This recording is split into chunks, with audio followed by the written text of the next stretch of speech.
तर बघा मित्रांनो, ही एक प्रथम सत्र परीक्षा आहे. प्रथम सत्र परीक्षेची प्रश्नपत्रिका आहे 2024-25. तर या वर्षीच्या तुमच्या शाळेतल्या प्रथम सत्र परीक्षेसाठी ही प्रश्नपत्रिका खूप महत्त्वाची आहे. तर ही आपण समजून घेऊयात. तर अशाच प्रकारच्या जर तुम्हाला प्रथम सत्र परीक्षेच्या सगळ्या विषयांच्या प्रश्नपत्रिकांच्या जर PDF हव्या असतील, तर त्या PDF तुम्ही डाउनलोड करू शकता. त्याची लिंक या व्हिडिओच्या खाली मी डिस्क्रिप्शनमध्ये देतो. त्या लिंकवर क्लिक करून तुम्ही सर्व विषयाच्या प्रथम सत्र परीक्षेच्या PDF फाईल डाउनलोड करू शकताय आणि अभ्यास करू शकताय. पण आता ही मराठीची प्रश्नपत्रिका आपण समजून घेऊयात. तर बघा, या प्रश्नपत्रिकेमध्ये आपल्याला काय दिलंय, पहिला जो प्रश्न आहे, पहिल्यातल्या अ मध्ये आपल्याला 2 पॅराग्राफ असतात, 2 पॅसेज असतात, 2 उतारे असतात. ते 2 7-7 मार्कांसाठी येतात. म्हणजे पहिलं प्रश्न क्रमांक पहिल्यातला अ जो आहे तो साधारणतः 14 मार्काला असतो आणि पहिल्यातला आ जो आहे तो 4 मार्काला. म्हणजे अशा प्रकारे इथं 18 मार्क आपले होतात. आ मध्ये जो आहे तो पुस्तकाच्या बाहेरचा उतारा असतो. तर पहिल्यातल्या अ मध्ये पुस्तकातला उतारा असतो, जो या ठिकाणी आपल्याला दिलेला आहे.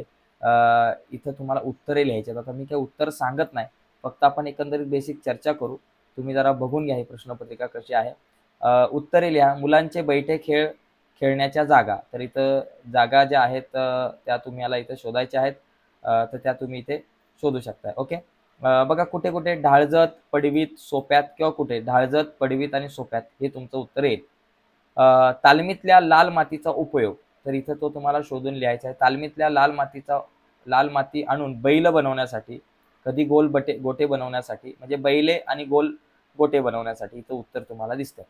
त्याच्यानंतर पुढचा बघा, इथं वर्गीकरण तुम्हाला करायचं आहे. हा 2 मार्काला प्रश्न आहे. बघा, हा एक 2 मार्काला प्रश्न असतो आणि दुसरा पण प्रश्न 2 मार्काला असतो. 2 आणि 2 4. हे 4 मार्क खूप सोपे असतात. तर इथे बघा, बैठे खेळ कुठले, इथं दिले विटी दांडूक आहे. हे नाही, विटी दांडू नाही. तर इथं याच्यामध्ये दिले बघा, बैठे खेळ खेळायचो. चिंचोके, गजग, खापराच्या भिंगऱ्या, जिलब्या, चुळूमुळू मुंगळा, भोवरा, गोट्या असे खेळ असायचे. तर कधी घरातल्या सरपणीतील लाकडं काढून विटी दांडूक, भोवरं. तर इथं बरेचसे खेळ या ठिकाणी तुम्हाला दिसत आहेत. तर यातले बैठे खेळ आणि मैदानी खेळ तुम्हाला शोधून लिहायचे. त्याच्यानंतर इथे बघा, तुमचं स्वमत आहे. स्वमत 3 मार्काला आहे. म्हणजे 2 मार्काला एक प्रश्न असतो, पुढचा 2 मार्काला दुसरा प्रश्न आणि तिसरा प्रश्न 3 मार्काला. असे 7 मार्क तुम्हाला या एका उतार्याला असतात आणि दुसऱ्या उताराला 7 मार्क. ओके. आता हा झाला एक उतारा. दुसरा उतारा बघा, इथं दिलेला आहे, आकृतीबंध पूर्ण करा. रूपक कथेची वैशिष्ट्ये. इथं तुम्हाला बघा, इथं ही वैशिष्ट्ये लिहायची. तिथं तुम्हाला इथं रूपक कथेची वैशिष्ट्ये म्हणजे ती आकाराने लहान असते, तिच्यात अर्थघनत्व असतं, आयशय समृद्धता असते आणि सूचकता असते. तर या 4 गोष्टी तुम्ही या 4 बॉक्समध्ये लिहू शकताय. आणि हा उतारा वाचायचा आहे. उतारा वाचून उत्तरं लिहायची आहेत. त्याच्यानंतर इथं ओघ तक्ता 2 मार्काला आहे आणि 3 मार्काला स्वमत. एक स्वमत तुम्हाला कंपल्सरी असतो. पहिल्या पॅराग्राफमध्ये एक स्वमत, दुसऱ्या पॅराग्राफमध्ये एक स्वमत. तिसरा जो उतारा आहे, हा तिसरा जो उतारा आहे तो पुस्तकाच्या बाहेरचा असतो, जो 4 मार्कांसाठी असतो. 2-2 मार्कांचे 2 प्रश्न विचारले जातात, जो तुम्हाला इथं स्क्रीनवरती दिसतोय. ओके.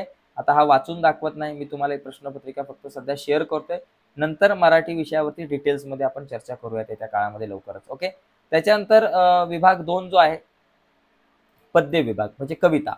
याच्यामध्ये बघा, अ मध्ये कवितेच्या आधारे कृती. इथं 8 मार्काचा हा प्रश्न आहे. ही कविता जी तुम्हाला दिलेली आहे, ही कविता वाचायची आणि ही कविता वाचून त्या कवितेवर आधारित 4 प्रश्न असतात. प्रत्येक प्रश्न 2-2 मार्काला असे तुम्हाला सोडवायचे असतात. बघा, पहिला एक प्रश्न 2 मार्काला आहे. इथं चौकटी पूर्ण करायचा आहे. त्याच्यानंतर पुढचा दुसरा प्रश्न आहे, ज्याच्यामध्ये पण चौकटी पूर्ण करायच्या आहेत. त्याच्यानंतर पुढील सरळ अर्थ लिहायचा आहे 2 मार्काला. काव्य सौंदर्य लिहायचं 2 मार्काला. अशा 8 मार्काला हा एक कविता असते. ठीक आहे.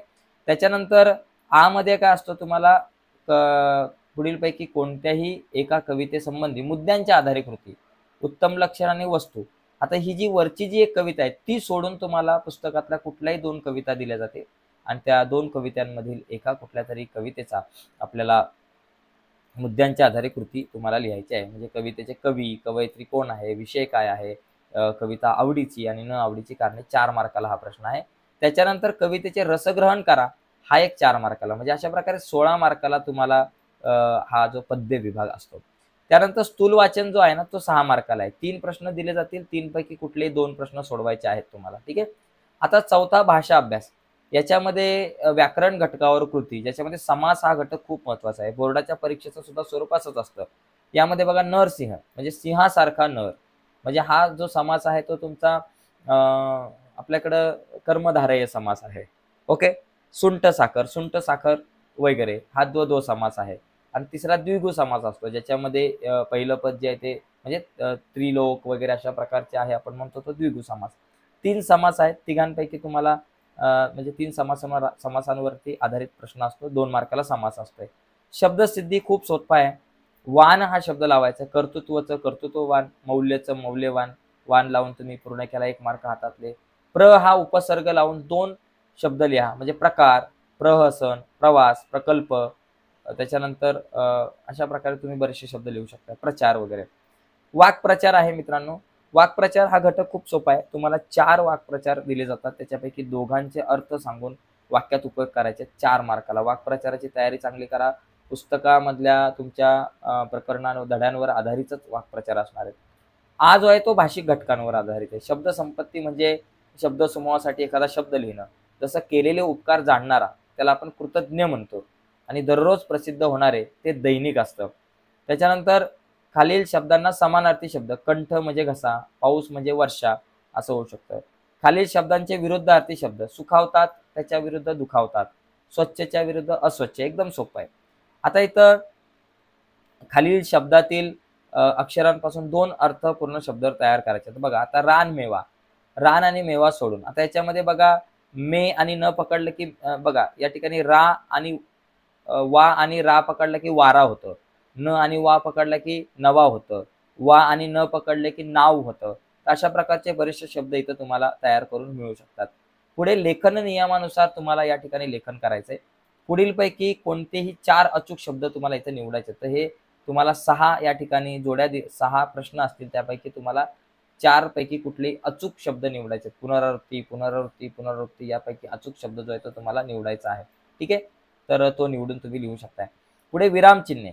तशी हसून जा, सॉरी तशी हसून म्हणजे ती, तशी हसून म्हणजे ती, आता तू. मग इथं तुम्हाला याच्यामध्ये विरामचिन्हे कुठकुठली आहेत. एक तर इथं स्वल्पविराम दिसतोय आणि एक इथं एकेरी अवतरण चिन्ह दिसतंय. ही 2 स्वल्प विरामचिन्हे, म्हणजे इथं फक्त तुम्हाला विरामचिन्हे कुठली वापरली गेलेली आहेत ती फक्त ओळखायची आहेत. त्यानंतर पारिभाषिक शब्द. तर याच्यामध्ये ॲफिडेव्हिट आणि ट्रान्सलेटर यांचे पारिभाषिक शब्द, इंग्रजी शब्द आहे, त्यांचे मराठीत अर्थ तुम्हाला लिहायचे आहेत. इथं तुमची बघा, पुढे बघा 5वा प्रश्न, उपयोजित लेखन. पत्रलेखन बघा 5व्यातला 2 पत्र असतात, दोघांपैकी 1 पत्र लिहायचे, 6 मार्क. पत्रलेखनाची तयारी करा. त्याच्यानंतर किंवा तुम्ही पत्रलेखन लिहा किंवा सारांश लेखन लिहा. जो तुमचा उतारा होता पुस्तकाच्या बाहेरचा, प्रश्न क्रमांक पहिल्यातल्या ई मध्ये, तर तो अपठित उतारा जो होता त्याचा तुम्ही 1/3 सारांश लिहू शकता किंवा पत्र लिहू शकता, पण शक्यतो पत्र लिहा, मार्क चांगले मिळतील. पुढे बघा आ प्रश्नामध्ये ना 2 कृती करायच्या. एक तर जाहिरात लेखन आहे, बातमी लेखन आहे आणि कथा लेखन आहे. तिघांपैकी कुठल्याही 2 कृती तुम्हाला करायच्या. 10 मार्काचा प्रश्न आहे, 1 कृतीला 5 मार्क. ओके. त्याच्यानंतर शेवटचा जो ई प्रश्न असतो त्याच्यामध्ये तुम्हाला 1 कृती करायची आहे. तुम्हाला निबंध लिहायचा असतो, प्रसंग लेखन, वैचारिक लेखन आणि आत्मकथन यापैकी 1 तुम्हाला या ठिकाणी लिहायचा असतो. तर इथे तुम्हाला 8 मार्क मिळतात. तर एकंदरीत अशा प्रकारे मराठीची तुमची प्रश्नपत्रिका असू शकते 6 माहीची प्रथम सत्र परीक्षेची, आणि असंच प्रश्नपत्रिकेचं स्वरूप बोर्डाच्या परीक्षेचं सुद्धा असतं. ठीक आहे मित्रांनो, आजच्या या चर्चेमध्ये आपण इथेच थांबू. नक्कीच तुम्हाला व्हिडिओ आवडले असेल तर व्हिडिओला लाईक करा, आणि सगळ्यात महत्त्वाची गोष्ट ही, जर तुम्हाला प्रश्नपत्रिका हवी असेल, या प्रश्नपत्रिकेची PDF फाईल हवी असेल आणि त्याचबरोबर इतरही विषयांच्या PDF फाईल हव्या असतील, तर व्हिडिओच्या खाली डिस्क्रिप्शनमध्ये लिंक दिलेली आहे. त्या लिंकवर क्लिक करून तुम्ही सर्व विषयांच्या PDF फाईल डाउनलोड करू शकताय तुमच्या प्रथम सत्र परीक्षेच्या अनुषंगाने. आजच्या व्हिडिओत इथेच थांबूयात. बाय सर्वांना, धन्यवाद.